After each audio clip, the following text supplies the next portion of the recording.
Hey guys, your man Kudos here. As you can tell, today's video we're gonna do something a little different. I'm gonna be commentating about what's going on in a race, how everything's going on, what am I doing, why am I doing it, and just touching over a little bit of racing skills, stuff like that. So what we have here, I am waving him on, looking for him. I can't find him. Oh, brother, this guy stinks! So yeah, that one was a little funny.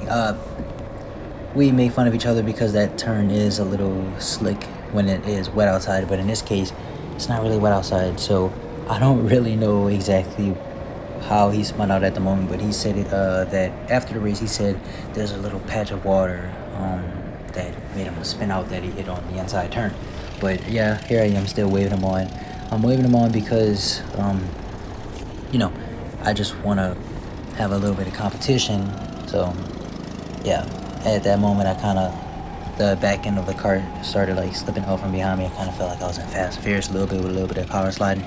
But in this moment, you see that I took that turn a little too aggressive. I probably didn't have to do that. So it was, a little too close. Bad on my part, but props to him for seeing me there and backing off, letting me pass. So there was no collision. But yeah, bad on my part. Unless if I really wanted to play aggressive, but it's not really serious. I'm not really, trying to like be the best or anything. I'm not really winning anything out of this. I'm doing it for fun. These are rental go-karts, as you can tell. Not shifter karts, not 100cc, not 125. But yeah, here we are, and he is kind of probably around cars, 2 car lengths behind me. He's not too far, he's not too close, but yeah, he's in enough distance to where if I mess up badly, he's gonna easily pass me up. But yeah. So this probably be like this for the next 3 laps. But I wanted to say that what I want to say. How could I forget? Here it is. I wanted to say that on this track, it's a real easy track to drive because you shouldn't, because you're just gonna slow yourself down in a bad way. But you don't have to hit your brakes on this track at all. You never have to touch your brakes. I don't.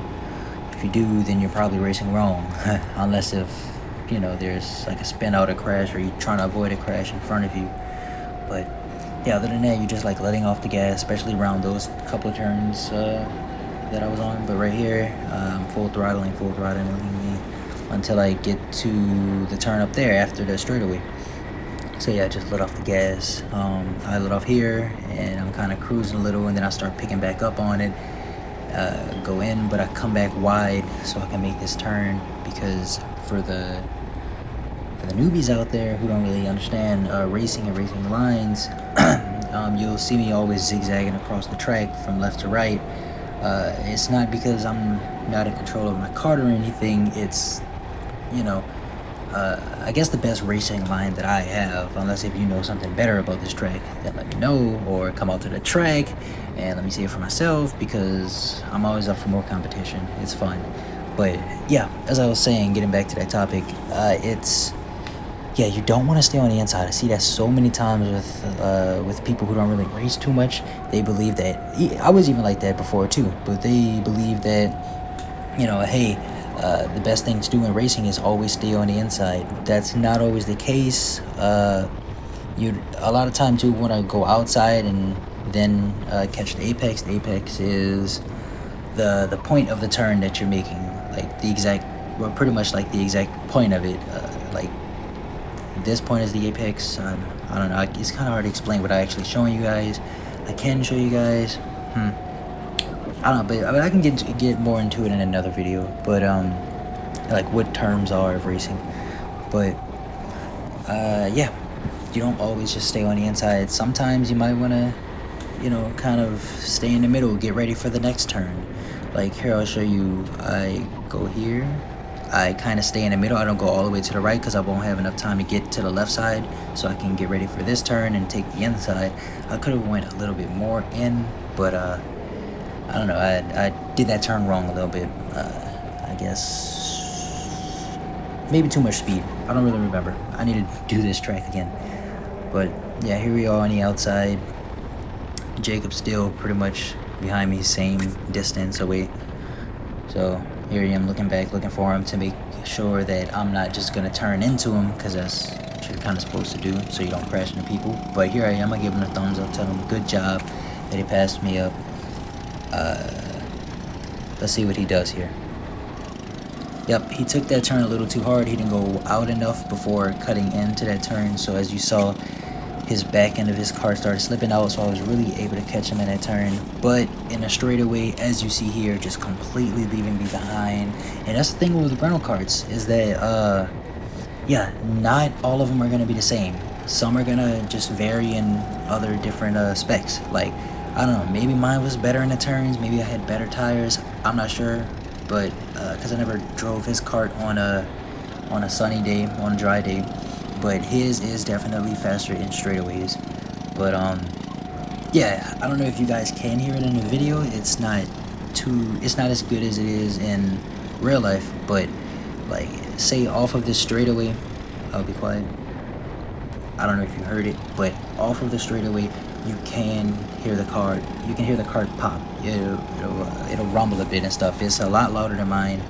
I don't really want to say it's like tuned, but it probably is a little tuned better. But yeah, it's definitely faster. You saw it in the straightaway. We're both just full throttling the gas pedal, and he's leaving me behind. But in this one, I am keeping up with him a little bit. He is leaving me behind, but you could also hear a little bit that he is also letting off. So I'm able to keep up with him. But also in this, I made a mistake following his racing line.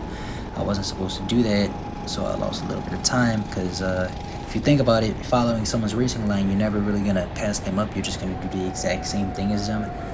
Like, for instance, if you're trying to pass somebody doing 50 miles an hour, but you're only gonna go 50 miles an hour, you're just gonna stay at the same distance the whole time.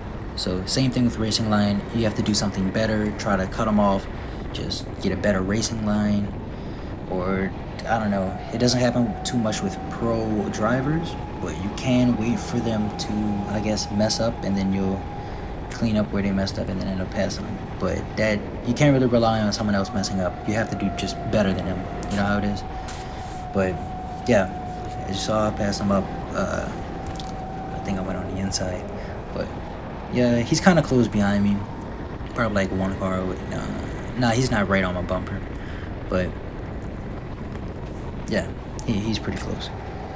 So I'm making this turn, looking back, making sure I'm not gonna run into him again.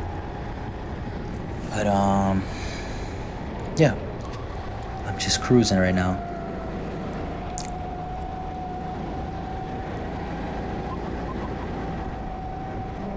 Oh yeah, another thing about racing here, it's cool having 1v1 friends, but me personally, I like racing with a bunch of people. It calls for more competition, more maybe mishaps, more accidents, I don't know, just more things can happen. More things do happen, and it's more fun to pass people, more fun to have people passing you. It's just, as I said, better competition. But I went wide out there. I wanted to stay wide. I wanted him to catch up, get in front of me. I still wanted more competition. I don't want to just lead the whole race. It's boring that way. It's also another reason why I kind of am commentating, just touching up on some things, maybe boring parts. But here we are, about a car and a half away from him. He takes that turn too hard, starts sliding, but I think I took it a little too hard too. I don't think I went in enough. But as you saw a few seconds ago, the race is over, but I was like, nah, I'm not gonna let that slide. He went too wide here, tried to take the inside. It was too much speed. He lost it. I passed him. But yeah, that was really it for the race. Unfortunately, that was the last lap where I made that nice pass. But yep. Hope you guys enjoyed. Let me know in the comments or anywhere if you like me commentating, if I can do better, or if you just don't like it at all. But this is how it's probably gonna be until I actually get a mic so you can hear me as I'm racing. But as I said before, hope you guys enjoyed. Thank you for watching, and stay tuned for more.